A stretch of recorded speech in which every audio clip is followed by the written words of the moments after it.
Hi everyone. आज की video में मैं आपके सामने लेके आया हूँ एक और ITR 3 रिलेटेड वीडियो, जहाँ पर हम डिस्कस करेंगे short term profits, long term, FNO, salary, interest, dividend, balance sheet कैसे बनाई जाए, प्रॉफिट एंड लॉस कैसे बनाया जाए, कंप्यूटेशन कैसे की जाए और उसके बाद हम कैसे पूरी लाइव फाइलिंग करेंगे। एक एक कॉन्सेप्ट को बारीकी से समझेंगे और उसके बाद हम अपनी ITR को फाइल करेंगे। दोस्तों ITR फाइलिंग के लिए भी काफ़ी कम समय बचा हुआ है। बेसिकली 15 सितंबर तक ही आप अपनी ITR फाइल कर पाएंगे और अगर आप 15 सितंबर की टाइमलाइन को क्रॉस कर देते हैं तो आप उस सिचुएशन में अपने लॉसेस को कैरी फॉरवर्ड नहीं कर पाएंगे। इसलिए टाइमलाइन से पहले ही अपनी ITR को फाइल कीजिए। दूसरी बात, अगर आपकी टर्नओवर 10 करोड़ के ऊपर चली जाती है तो इन दैट सिनेरियो आपको टैक्स ऑडिट करवाना होता है और ये टैक्स ऑडिट एक क्वालिफाइड CA ही करते हैं और इसके बाद आपकी ITR फाइलिंग की ड्यू डेट 31 अक्टूबर हो जाती है। तो चलिए इस वीडियो में हम देखते हैं। सबसे पहले मैं यहाँ पर जीरोधा की रिपोर्ट पे आ गया हूँ। यहाँ पे देखिए आपके FNO ट्रांजैक्शंस हैं। इसके अलावा यहाँ पर आपके पास कुछ इक्विटी रिलेटेड ट्रांजैक्शंस भी हैं जहाँ पे आपके स्पेक्युलेटिव प्रॉफिट्स हैं, आपके शॉर्ट टर्म है, लॉन्ग टर्म है, राइट। इसके अलावा हमारे पास एक और रिपोर्ट है और यहाँ पर भी हमारे पास FNO ट्रांजैक्शंस हैं और इसके अलावा हमारे पास यहाँ पर म्यूचुअल फंड्स भी हैं और बेसिकली ये हमारे पास डेट फंड्स हैं। तो उसका भी ट्रीटमेंट हम अपनी ITR में समझेंगे कि कैसे ये किया जाता है। इसके अलावा दोस्तों हमारे पास सैलरी इनकम भी है, तो देखेंगे कि किस तरह से हम सैलरी की इनकम को अपनी ITR में दिखाएंगे। तो चलिए सबसे पहले हम इनकम टैक्स पोर्टल पर आके कुछ बेसिक चेक्स कर लेते हैं। जब कभी भी हम ITR फाइलिंग करते हैं तो सबसे पहले हमें कुछ बेसिक चीज़ों को चेक कर लेना चाहिए। तो जैसे आप लॉगिन करते हैं तो सबसे पहला तो आपका AIS रिपोर्ट ही है, क्लिक कीजिए। यहाँ पर आपको एक बेसिक ओवरव्यू मिल जाता है कि SSE की आपकी क्या क्या इनकम रिपोर्टेड है ऑलरेडी। तो यहाँ पे सैलरी इनकम रिपोर्टेड है, डिविडेंड है, इंटरेस्ट फ्रॉम सेविंग बैंक है, इंटरेस्ट फ्रॉम डिपॉजिट है, sale of securities and units of mutual funds, purchase of securities and units of mutual funds. तो बेसिकली जो आपने शेयर परचेज की है, सेल की है या फिर आपने म्यूचुअल फंड्स को सेल या बाय किया है, वो इन्फॉर्मेशन यहाँ पे रिफ्लेक्ट करेगी। दोस्तों फ्यूचर्स एंड ऑप्शन भी यहाँ पे किया गया है, लेकिन यहाँ पर आपको AIS में नहीं दिखेगा। इसकी जो टर्नओवर होती है वो ऑलरेडी आपके ब्रोकर्स इनकम टैक्स डिपार्टमेंट के पास रिपोर्ट करते हैं, लेकिन ये यहाँ पे रिफ्लेक्ट नहीं करता। सेकेंड चीज जो आपको देखनी होती है वो है आपका फॉर्म 26AS। प्रोसीड। दोस्तों कई बार क्या होता है कि आपके जो म्यूचुअल फंड्स या फिर सेल ऑफ सिक्योरिटीज का अमाउंट है वो आपकी रिपोर्ट से मैच नहीं करता है। देखिए कई बारी ऐसा होता है कि हमें खुद नहीं पता होता कि हमारे डीमैट अकाउंट कौन सी ऐप्स में ऑलरेडी खुले हुए हैं। बहुत बार हम डीमैट अकाउंट खोल लेते हैं और वहाँ पे कुछ अमाउंट डिपॉजिट करा देते हैं और उसके बाद हम भूल जाते हैं। आप क्लियरली इस टैब को देखिए, ये जो सेल अमाउंट है यहाँ पे ये मोस्टली ये करेक्ट ही होता है। तो इसको आपको क्लिक करना है। जब आप इसे क्लिक करते हैं तो यहाँ पे आपको डिटेल में पता लगेगा कि कौन से आपके म्यूचुअल फंड्स यहाँ पे रिपोर्टेड है। आपको और डिटेल में अगर इन्फॉर्मेशन चाहिए तो आप इसे फर्दर क्लिक कीजिए। दोस्तों यहाँ पर आपको ये फर्दर बता देगा कि आपका जो है एसेट टाइप शॉर्ट टर्म है, लॉन्ग टर्म है, कौन से आपके शेयर्स या फिर आपके म्यूचुअल फंड्स है, पूरी इन्फॉर्मेशन यहाँ पे आपको मिल जाएगी। इसलिए जस्ट इन केस अगर कोई भी आपका अमाउंट मैच नहीं हो रहा है तो आप इससे पता लगा लीजिए कि अच्छा आपका एक और अकाउंट शायद दूसरे किसी ब्रोकर के पास है। अकॉर्डिंगली आप वो रिपोर्ट भी वहां से डाउनलोड कर सकते हैं। इसके अलावा दोस्तों कई बार as it is from the portal ये इन्फॉर्मेशन अंडरस्टैंड करनी थोड़ी मुश्किल हो जाती है। तो यहाँ पर आपको डाउनलोड का एक ऑप्शन मिलता है। डाउनलोड करके आप इसे डायरेक्टली एक्सेल फाइल में चेक कर सकते हैं, वेरीफाई कर सकते हैं। तो चलिए वापस आता हूँ इनकम टैक्स पोर्टल पर। दोस्तों क्या ये दो चीज़ें ही देखनी होती है? नहीं, आपको और भी कई चीज़ें देखनी चाहिए। फर्स्ट ऑफ ऑल आप पेंडिंग एक्शंस पे आइए और यहाँ पर आप अपनी work list, response to outstanding demand और ई प्रोसीडिंग को जरूर चेक कर लीजिए। चाहे यहाँ पे कुछ हो या ना हो, आपके पास एडिशनल इन्फॉर्मेशन शायद ना हो, फिर भी आप अगर यहाँ पे चेक करेंगे तो आपको पता लग जाएगा कि कहीं कोई पुरानी डिमांड, कहीं कोई पुराना केस तो नहीं खुला हुआ। तो देखिए रिस्पॉन्स टू आउटस्टैंडिंग डिमांड वाले सेक्शन में यहाँ पे कोई भी आउटस्टैंडिंग डिमांड नहीं है। ये जो यहाँ पे मेंशन्ड है ये जस्ट एक फॉर्मेट का पार्ट है। यहाँ पे कोई भी आपकी डिमांड वगैरह नहीं है। इसके बाद आप वर्क लिस्ट भी चेक कर लीजिए। वर्क लिस्ट में भी यहाँ पे कुछ भी नहीं है। इसके बाद आप ई प्रोसीडिंग चेक कर लीजिए। ओके, देखिए ई प्रोसीडिंग में आपको दिख रहा है कि एडजस्टमेंट अंडर सेक्शन 143(1)A हुई है, काफ़ी टाइम पहले हुई है। इसके अलावा और कोई आपका नोटिस वगैरह नहीं आया हुआ, ठीक है। इससे हमें कंफर्ट लेवल जरूर मिल जाता है। अब हम आगे प्रोसीड करते हैं। जस्ट इन केस यहाँ पे और कोई भी आपके ट्रांजैक्शंस रिफ्लेक्ट कर रहे हैं तो उन्हें आप समझिए कि वो क्या चीज़ है। हर केस अलग हो सकता है तो उसको तरीके से समझना जरूरी है। चलिए अब हम वापस अपनी ITR पर जाते हैं। इसके अलावा दोस्तों एक और चीज़ जो हमें चेक करनी होगी वो ये कि कहीं हमने कोई इनकम टैक्स फॉर्म पहले फाइल तो नहीं किया हुआ, फॉर्म 10IEA। तो यहाँ पे आप e file income tax form, file income tax form पर आके चेक कर लीजिए। क्योंकि अगर आपको अपनी करंट रिजीम से ऑप्ट आउट करना है तो आपको फॉर्म 10IEA फाइल करना होगा। मान लीजिए आप न्यू टैक्स रिजीम में है और आपको ओल्ड टैक्स रिजीम में अपनी रिटर्न फाइल करनी है तो आपको फॉर्म 10IEA फाइल करना होगा। देख लीजिए ऑलरेडी फाइल तो नहीं किया हुआ और इसको आप फाइल इनकम टैक्स फॉर्म या फिर व्यू फाइल फॉर्म्स पर क्लिक करके चेक कर सकते हैं। सो हमारे केस में कोई ऐसा फॉर्म फाइल्ड नहीं है। अगर आप फाइल करना चाहते हैं, मान लीजिए 10 IEA फाइल करना चाहते हैं, तो फाइल नाउ पे क्लिक कीजिए और आप इस फॉर्म को फाइल कर सकते हैं। अब मैं अपनी टैक्स P&L रिपोर्ट्स पर चलता हूँ। दोस्तों यहाँ पर आपके पास इक्विटी ट्रांजैक्शंस हैं, इसके अलावा आपके पास यहाँ पे F&O ट्रांजैक्शंस हैं। तो देखिए F&O ट्रांजैक्शंस पर आते हैं। सबसे पहली चीज़ जो है वो रहती है कि आपको अपनी टर्नओवर चेक करनी है, क्योंकि अगर आपकी टर्नओवर जो आपके F&O बिजनेस से है वो अगर 10 करोड़ को क्रॉस करती है तो इन दैट सिनेरियो आपको टैक्स ऑडिट कराने की रिक्वायरमेंट है। सो यहाँ पर आप देख सकते हैं ये 1 करोड़ समथिंग की आपकी टर्नओवर आ रही है। सो यहाँ पर आपको टैक्स ऑडिट कराने की जरूरत नहीं है। इसके अलावा इनके एक और ब्रोकर है, उनका अमाउंट भी देख लेते हैं। दोस्तों आगे बढ़ने से पहले मैं बता दूं कि ज़ीरोधा की रिपोर्ट में और बाकी सभी जो ब्रोकर्स हैं उनकी रिपोर्ट में ऑलरेडी यहाँ पे टर्नओवर का एक सेक्शन मिलेगा जहाँ पे आपकी टर्नओवर ऑलरेडी मेंशन्ड होती है। आप ये टर्नओवर चेक कर सकते हैं। अगर आपको देखना है कि ये कैसे कैलकुलेट होती है तो वो मैं आपको अगली रिपोर्ट में बता देता हूँ। अब देखिए मेरे पास एक और रिपोर्ट है, यहाँ पर आपकी जो टर्नओवर है वो कहीं भी मेंशन्ड नहीं है। इन दैट सिनेरियो आपको क्या करना रहेगा, आपका जो भी सेल और परचेज होने के बाद जो रियलाइज्ड प्रॉफिट या फिर लॉस है, अब उस कॉलम पर एक फॉर्मूला लगाएंगे। ये एग्जिस्टिंग चीज़ें मैं हटा देता हूँ। यहाँ पर सिंपली आपको इक्वल्स टू ABS करना है और आपको रियलाइज्ड प्रॉफिट एंड लॉस पर क्लिक कर लेना है and then you just drag it. ठीक है, तो इस तरह से आप पूरी कॉलम्स में ये फॉर्मूला पेस्ट कर दीजिए and it will be done. और जैसे आप ये पेस्ट करते हैं, देखिए अब इससे होता क्या है, होता ये है कि जहाँ भी नेगेटिव नंबर है वो भी पॉजिटिव में आएगा और जहाँ भी पॉजिटिव है वो तो पॉजिटिव में आएगा ही आएगा। तो इसका आप सम कर लीजिए। यहाँ पे आप देख पाएंगे इसका 1,68,28,000 का टर्नओवर है। सो पूरा टर्नओवर मिला के भी ये 10 करोड़ को एक्सीड नहीं कर रहा है।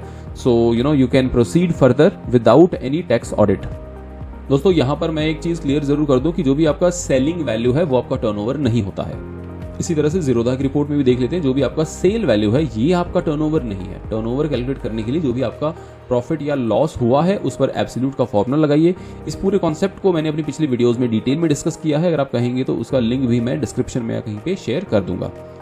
दोस्तों F&O का हमें नेट प्रॉफिट या लॉस पता होना चाहिए। यहाँ पर हम देख पा रहे हैं आपका ऑप्शंस रियलाइज्ड प्रॉफिट 26,85,000 का है, तो इनका ये लॉस है क्योंकि नंबर माइनस में है। एंड फ्यूचर्स रियलाइज्ड प्रॉफिट्स में आपका है 1,96,990। ठीक है, सो ऑप्शंस की मैं बात करूं और फ्यूचर्स की बात करूं तो नेट मेरे पास लॉस है 24 लाख का। इसके अलावा ये हमारे एक्सपेंसेस हैं, खर्चे हैं। तो हमें क्या करना होगा दोस्तों, इस पूरे अमाउंट को जो आपका ऑप्शंस का लॉस है और आपका फ्यूचर्स का प्रॉफिट है और आपके एक्सपेंसेस है, इन्हें हम अपने प्रॉफिट एंड लॉस अकाउंट में डाल देते हैं। मैं बताता हूँ कैसे। सो ये है आपका ट्रेडिंग अकाउंट। यहाँ पर आपने gain from options, gain from futures और लॉस फ्रॉम ऑप्शंस, ये पूरा यहाँ पे आपको अपडेट करना है। तो क्योंकि हमारे पास 2 ब्रोकर है, सो एक ब्रोकर को जो Z लिखा हुआ है दिस इज ज़ीरोधा। सो ज़ीरोधा में गेन फ्रॉम ऑप्शंस है 196, ये 196 आपका गेन है। इसके अलावा आपका लॉस है 26 लाख का, यहाँ पे आपका लॉस है 26 लाख का इन ज़ीरोधा। सो दोस्तों ये है हमारा दूसरा ब्रोकर। यहाँ पर आप देख सकते हैं कि हमारे पास जो प्रॉफिट हुआ है वो हुआ है करीब करीब 11,69,000 का। सो इस प्रॉफिट को हम अपनी प्रॉफिट एंड लॉस अकाउंट में ले जाते हैं। ये है आपका 11,69,000 का प्रॉफिट गेन इन ऑप्शंस। दोस्तों इसके अलावा भी जो भी आपके और इनकम है, गेन्स हैं, वो आपके इस साइड आ जाएंगे। जो भी आपके लॉसेज अगर हो रहे हैं वो आपके डेबिट साइड आ जाएंगे और उसके बाद आपका यहाँ पे ग्रॉस लॉस निकल के आ जाता है। इस ग्रॉस लॉस को आप अपने प्रॉफिट एंड लॉस अकाउंट में लेके जाते हैं और इसके बाद आपकी ब्रोकरेज, आपके सभी चार्जेस आप यहाँ पर ऐड ऑन करते हैं। और इसके अलावा आप देख सकते हैं जो भी आपके दूसरे कुछ खर्चे हैं, तो यहाँ पे आप देख सकते हैं प्लेजिंग एंड कोलेटरल चार्जेस भी यहाँ पे डाले हुए हैं। बेसिकली जो आप इंटरेस्ट वगैरह पे करते हैं, आप कैपिटल उठाते हैं मार्केट से, उसे इन्वेस्ट करते हैं और आप कुछ इंटरेस्ट पे करते हैं, वो भी आप यहाँ पे दिखा सकते हैं। इसके अलावा आप अगर mobile bill, internet charges, office expenses, ये सब भी आप यहाँ पे दिखा सकते हैं। बट यहाँ पे मैं आपको बता दूँ कि काफ़ी कॉशियस होकर ही अपने एक्सपेंसेस को दिखाइए। अगर आपके पास प्रॉपर उनके बिल हैं, प्रॉपर इन्वॉइसेस हैं, तो आप उसे दिखाइए। ऐसे ही कोई भी एक्सपेंस यहाँ पे मत दिखाइए। दोस्तों आपके ग्रॉस लॉस में टोटल आपका जितने भी एक्सपेंसेस है सब जुड़ने के बाद आपके पास नेट लॉस आ गया 29 लाख रुपीस का। ठीक है दोस्तों, अब हम आगे बढ़ जाते हैं अपने शॉर्ट टर्म कैपिटल गेन्स की तरफ और यहाँ पर हम देखते हैं कि क्या क्या अमाउंट हमारे आ रहे हैं, कैसे कैसे उन्हें लाया गया है। सो सबसे पहले तो देखिए यहाँ पे इक्विटी वाला सेक्शन है। यहाँ पर आप देख सकते हैं स्पेकुलेटिव प्रॉफिट है, इसके अलावा शॉर्ट टर्म प्रॉफिट है, लॉन्ग टर्म प्रॉफिट है। दोस्तों जो आपका स्पेकुलेटिव प्रॉफिट होता है 6134, ये अमाउंट ऑलरेडी आपके प्रॉफिट एंड लॉस में ट्रेडिंग अकाउंट के थ्रू डाला जा चुका है। जो आपका शॉर्ट टर्म प्रॉफिट है, लॉन्ग टर्म प्रॉफिट है, ये आपके कैपिटल गेन्स का पार्ट है। तो इसका ट्रीटमेंट हम देख लेते हैं। स्क्रॉल डाउन करते हैं और यहाँ पे आपको पता लगेगा कि आपका जो शॉर्ट टर्म है सेल कितने का हुआ है, बाय कितने का हुआ है और आपको इस पे प्रॉफिट या लॉस कितने का हुआ है, राइट।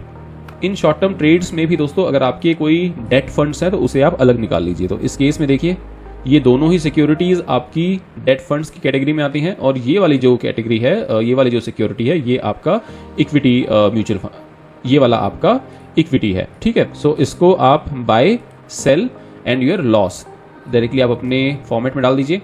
देखिए ये है आपका बाय अमाउंट, सेल अमाउंट और आपका लॉस 4801। ये 4801 आपका उससे मैच है दोस्तों। अब ये जो आपका प्रॉफिट या लॉस आता है इसे हमें डिवाइड करना है transactions before 23 July and after 23 जुलाई। ये डेट्स आपको कहाँ से मिलती हैं दोस्तों? आपका जो भी ब्रोकर होता है वो आपको एक डिटेल्ड रिपोर्ट भी देता है। तो देखिए यहाँ पे आपकी सिक्योरिटीज़ के नेम्स हैं और यहाँ पे आपको डेट्स भी मिल जाती हैं। तो इस तरीके से आप अपनी डेट्स को छांट के अपना फॉर्मेट अपडेट कर सकते हैं।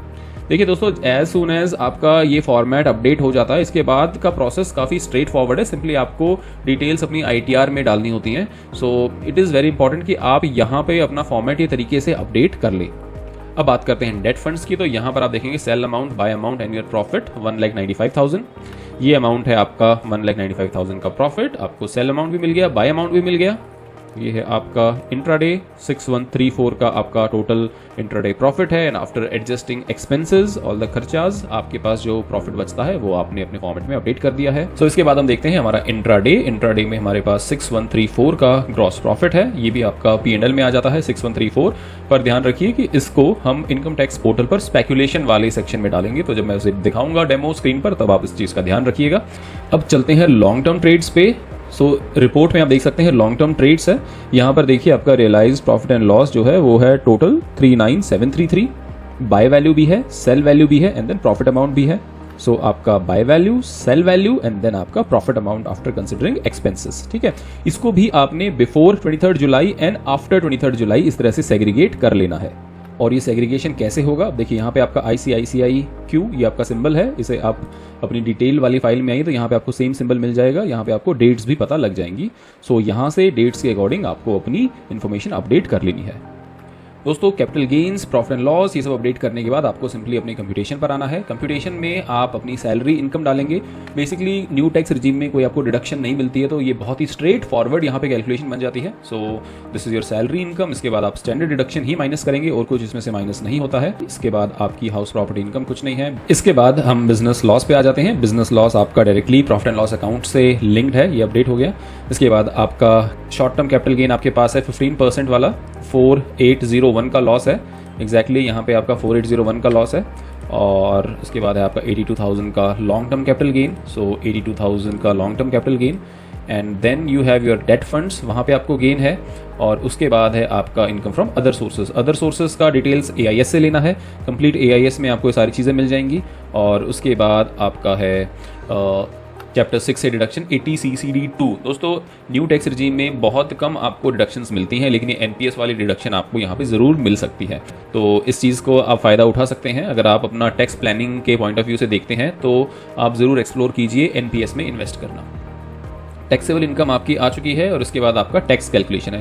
दोस्तों ये वर्किंग्स बनाने से हमारा काम थोड़ा आसान हो जाता है। इन द सेंस अब आपको सिंपली वैल्यूज़ पिक करनी है और अपनी ITR पोर्टल में डाल देनी है। तो ये वर्क आपका बहुत ही सिंप्लीफाइड हो जाता है, ठीक है। तो चलिए अब हम पोर्टल पे चलते हैं और फटाफट से सारी वैल्यूज़ को अपडेट कर देते हैं। तो दोस्तों मैं आ गया हूँ इनकम टैक्स पोर्टल पर। यहाँ पे file income tax return, file income tax return पर क्लिक कीजिए। इसके बाद assessment year, online, continue, start new filing, individual, continue, ITR 3, proceed, okay let's get started, continue. दोस्तों ये सेक्शन बड़े ही ध्यान से चूज़ कीजिए। फर्स्ट वाले में अगर ये चेकड है तो इसे हटा दीजिएगा। इनकम में आइए, यहाँ पे सैलरी इनकम है, हाउस प्रॉपर्टी नहीं है, कैपिटल गेन्स है, लॉन्ग टर्म भी है, अदर सोर्सेस है, स्पेशल रेट्स बिल्कुल है, IF नहीं है, एग्जेम्प्ट इनकम ठीक है। इसके बाद बिजनेस पे आइए, यहाँ पे जो मैंडेटरी वाले सेक्शंस तो रहेंगे, ठीक है। इसके बाद इसे भी कंफर्म कर दीजिए। डेप्रिसिएशन पे आइए, यहाँ पे किसी भी सेक्शन को चूज़ करने की ज़रूरत नहीं है। डिडक्शंस पे आइए, यहाँ पे आपका सिर्फ चैप्टर 6 से डिडक्शन रहेगा, मैंडेटरी है।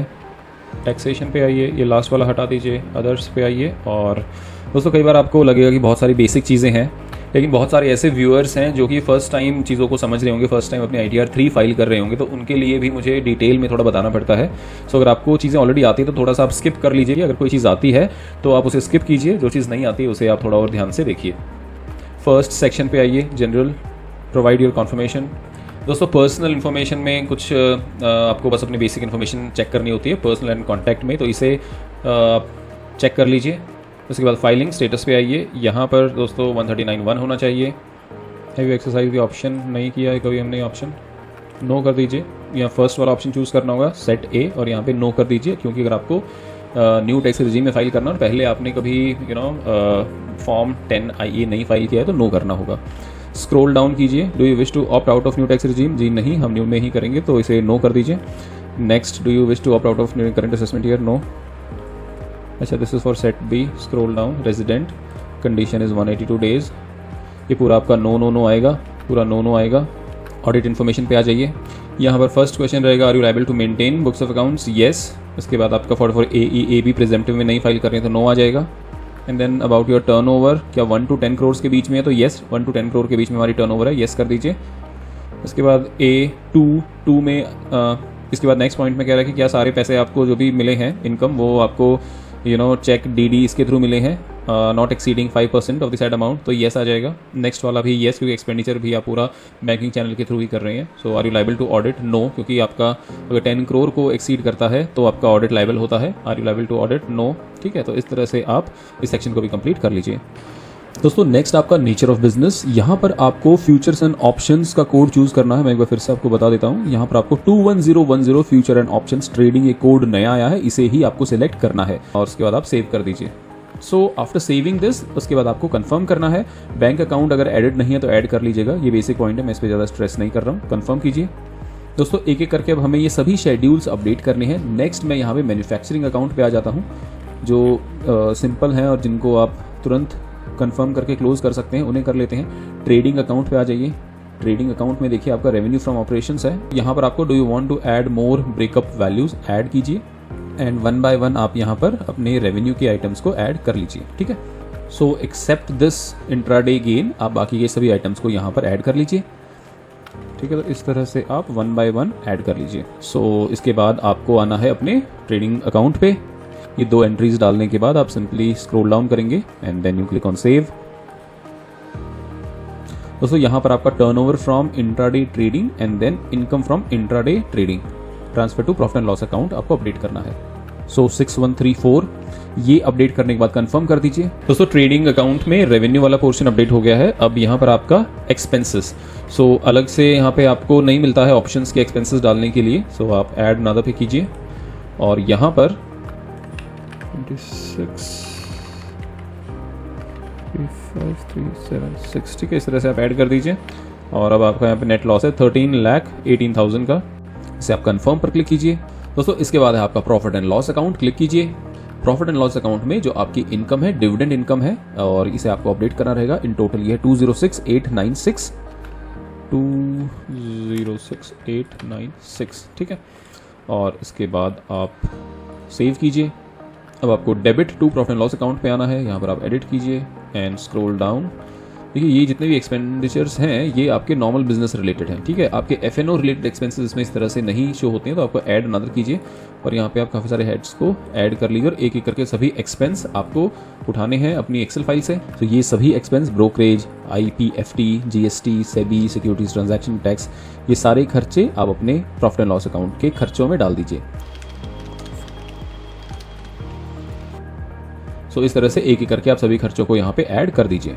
दोस्तों सभी एक्सपेंसेस ऐड करने के बाद आप सेव पर क्लिक कीजिए and then click on confirm.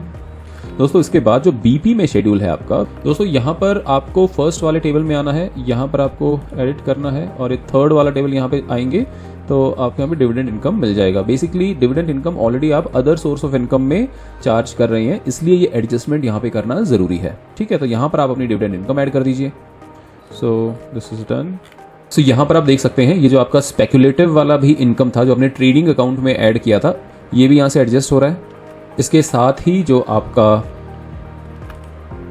Adjustment है डिविडेंड वाला वो भी हमने यहाँ पे कर दिया है and then we will just click on save. ठीक है। इसके बाद देखिए ये जो आपका स्पेक्युलेटिव बिजनेस है बेसिकली यहाँ पे अलग अलग हो जाता है। इनिशियली आप स्पेक्युलेटिव इनकम को एक साथ अपने trading and profit and loss account में लेके जाते हैं। इसके बाद आपने फर्स्ट स्टेप में इसे हटा दिया और सेकंड स्टेप में अलग से इसे दिखा दिया कि ये आपका जो है स्पेक्युलेटिव बिजनेस का इनकम है, ठीक है। अब इसको आप सेव कर दीजिए और यहाँ पे आप एक और चीज़ चेक कर सकते हैं 29,58,401 ये आपका नेट लॉस आ गया है, राइट। सो हमारे जो अकाउंट है जो हम एक्सेल में प्रिपेयर करते हैं उसमें तो आपको एक साथ ही देखने को मिलेगा, लेकिन इनकम टैक्स एक्ट के हिसाब से, इनकम टैक्स के प्रोसीजर्स के हिसाब से, लॉ के हिसाब से जो हमें अलग अलग दिखाना पड़ता है वो अभी it is taken care of, ठीक है। सो अब आप कन्फर्म पे क्लिक कीजिए। अब हम आ जाते हैं अपनी बैलेंस शीट पर, क्लिक कीजिए।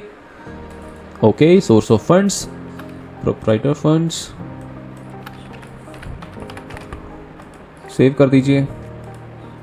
ये बेसिकली वो पैसा है जो आपने इन्वेस्ट किया है। After adjusting this amount with your losses, application of funds पर आइए। इसमें आपका इन्वेस्टमेंट्स और यहाँ पर आपका government and other securities coated जो भी आपकी इन्वेस्टमेंट्स हैं, इन्वेस्टमेंट्स के हिसाब से आप यहाँ पे इसे दिखा सकते हैं जहाँ भी आपकी इन्वेस्टमेंट्स हैं। इन्वेस्टमेंट्स को अपडेट कर दीजिए, click on save, click on confirm. दोस्तों पार्ट ए अदर इन्फॉर्मेशन को सिंपली क्लिक कीजिए, click on confirm and then coming to the next one, salary.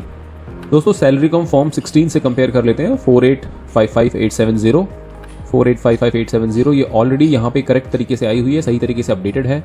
और यहाँ पे देखिए फॉर्म 16 में एक ही हमारा एलिजिबल आइटम है 80 CCD2 4,48,539। दोस्तों सिंपली शेड्यूल 6A में आइए, यहाँ पर आपको मिल जाएगा पार्ट बी में सेम अमाउंट। ये देखिए 48,44,8539। आप इसको एडिट करेंगे तो देखिए यहाँ पे अमाउंट नहीं आ रहा है, इसको एक तरीके से आपको रिजॉल्व करना होगा। इसको आप वापस आइए अपने सैलरी शेड्यूल पे, सैलरी पर जैसे आप क्लिक करते हैं तो यहाँ ग्रॉस सैलरी है, इस पर क्लिक कीजिए और इसे एडिट कर दीजिए। यहाँ पे देखिए आपका परक्विजिट्स ऐड होगा, यहाँ पर आपका देखिए nature of salary, basic salary added है, यहाँ पे ऐड अनदर कीजिए। यहाँ पर आपको 80 CCD ये वाला सेक्शन चूज करना है and just click on this और जो भी डिडक्शन यहाँ पे है यहाँ पे इसे ऐड कर दीजिए और उतनी ही डिडक्शन बेसिक वाले पोर्शन में से माइनस कर दीजिए। सो इस तरीके से अमाउंट हमने एडजस्ट कर दिया है। अब देखिए आपका जो टोटल सैलरी है वो यहाँ पे उतना ही है। स्क्रॉल डाउन कीजिए, जो इस तरह के खाली आपकी स्पेसेस ऐसे डिलीट कर दीजिए, अदरवाइज ये आपको एरर देते रहेंगे। Yes, scroll down and click on save. दोस्तों अब हम आगे बढ़ते हैं, कैपिटल गेन सेक्शन पे क्लिक कीजिए। यहाँ पर फर्स्ट वाले ऑप्शन पे क्लिक कीजिए, शॉर्ट टर्म कैपिटल गेन, और यहाँ पर आपका है from sale of equity shares और unit of mutual funds, click कीजिए and then click on add another. दोस्तों यहाँ पे सेल है 29199 और यहाँ पे जो एक्विजिशन कॉस्ट है वो अपडेट कर दीजिए, ठीक है। सो इस तरह से आपने अपडेट किया, 4801 आपका लॉस आ गया, सेव कर दीजिए। यहाँ पे भी आपका 4801 का लॉस है। इसके बाद हम ऐड करेंगे अपने डेट फंड्स को। यहाँ पे देखिए आपका सेल अमाउंट है, यहाँ पर आप आइए शॉर्ट टर्म में अगेन और देखिए यहाँ पर आपको मिल जाएगा for sale of assets other then all this things, तो यहाँ पे आप ऐड कर सकते हैं। सो आप 6th सेक्शन में एडिट कीजिए और यहाँ पर आपको मिलेगा full value of consideration in respect of assets other than unquoted shares, ठीक है। सो और उसके बाद आपका बाय वैल्यू 7196735 और यहाँ पे आपका जो है नेट गेन आ गया 195,794 which is basically in our excel file also 195,793, ठीक है। अब आप इसे सेव कर दीजिए, क्लिक ऑन कन्फर्म एंड दोस्तों इसके बाद लॉन्ग टर्म कैपिटल गेन्स को ऐड कर देंगे। 112A शेड्यूल में आइए, click here, okay and add another कीजिए। यहाँ पर आफ्टर 31 जनवरी 2018, यहाँ पर आप बिफोर या आफ्टर है अपनी एक्सेल फाइल में देख लेते हैं। ये हमारा आफ्टर 23 जुलाई है, सो यहाँ पर आफ्टर 23 जुलाई चूज़ कीजिए, scroll down, full value of consideration 247 and cost of acquisition 216, ठीक है, and 2953 expenses, then click on save. इसके बाद इसे कंफर्म कर दीजिए एंड इसके बाद हम चलते हैं शेड्यूल अदर सोर्सेज पे, क्लिक कीजिए। देखिए आपका डिविडेंड्स ऑलरेडी यहाँ पे आ गया है। आपको ध्यान होगा हमने एडजस्टमेंट की थी ऑलरेडी, आपने डिविडेंड को अपने बीपी में से माइनस किया था so that it can be added here. So dividend यहाँ पे आ गया है। यहाँ पर आपका इंटरेस्ट अमाउंट आ गया है, इंटरेस्ट ऑन डिपॉजिट्स, और इसको आप सिंपली स्क्रॉल डाउन कीजिए and then click on confirm. इसके बाद जो आपके नेक्स्ट टैब्स हैं, schedule CYLA, schedule BFLA, just आपको क्लिक करना है and then you can just confirm. So one by one आप इन्हें कंफर्म करते रहिए। Just scroll down and click on confirm. IF 6A। So अब आप देख रहे हैं यहाँ पर आपका जो है अमाउंट एलिजिबल आ चुका है, क्योंकि हमने बेसिक सैलरीज में एक एडजस्टमेंट की थी, वहाँ पर ये वाला कंपोनेंट हमने ऐड कर दिया था सैलरी में, तो यहाँ पे ऑटोमेटिकली अमाउंट भी आ गया है। Just click on confirm, part B TI click कीजिए एंड इसको एक बार आप चेक कर लीजिए and then scroll down, click on confirm. Tax paid, तो यहाँ पे आप अपना TDS वेरीफाई कर सकते हैं। बेसिकली सारा TDS यहाँ पे आ गया है कि नहीं आ गया है। तो in this case you can see जो भी आपका TDS था, आपका डिविडेंड पे और आपका इंटरेस्ट वगैरह जो भी TDS कटा है वो सारा यहाँ पे रिफ्लेक्ट कर रहा है। और इसको आप फाइनली स्क्रॉल डाउन कीजिए, क्लिक ऑन कंफर्म। इसके बाद आप पार्ट B TTI पर आइए, provide your conformation, scroll down and click on confirm. So basically यहाँ पे इन्होंने ऑलरेडी एडवांस टैक्स पे कर दिया था, ये सोच के कि ऑप्शंस में अच्छा खासा प्रॉफिट होगा और यहाँ पे उनको इंटरेस्ट नहीं पे करना पड़ेगा, बट ऑप्शंस में यहाँ पे लॉस हो गया। और लॉस होने के कारण उस लॉस ने कैपिटल गेन्स को भी एडजस्ट किया, उस लॉस ने डिविडेंड इनकम को भी एडजस्ट किया, उस लॉस ने आपका जो भी अदर इनकम था, इंटरेस्ट वगैरह, उस सबको एडजस्ट करने के बाद आपका जो टैक्स था वो बच गया एंड एज इट इज़ वो टैक्स आपका गवर्नमेंट रिफंड कर देगी 6,84,000। Click on confirm. इसके बाद दोस्तों प्रोसीड फॉर वेरिफिकेशन कर सकते हैं and then there are usual steps. दोस्तों ये था एक डिटेल्ड सेशन ऑन ITR 3। अगर आपकी क्वेरीज हैं, क्वेश्चंस हैं तो आप हमें कमेंट सेक्शन में रीच आउट कर सकते हैं। Thank you so much for watching. मिलते हैं नेक्स्ट इन्फॉर्मेटिव सेशन में।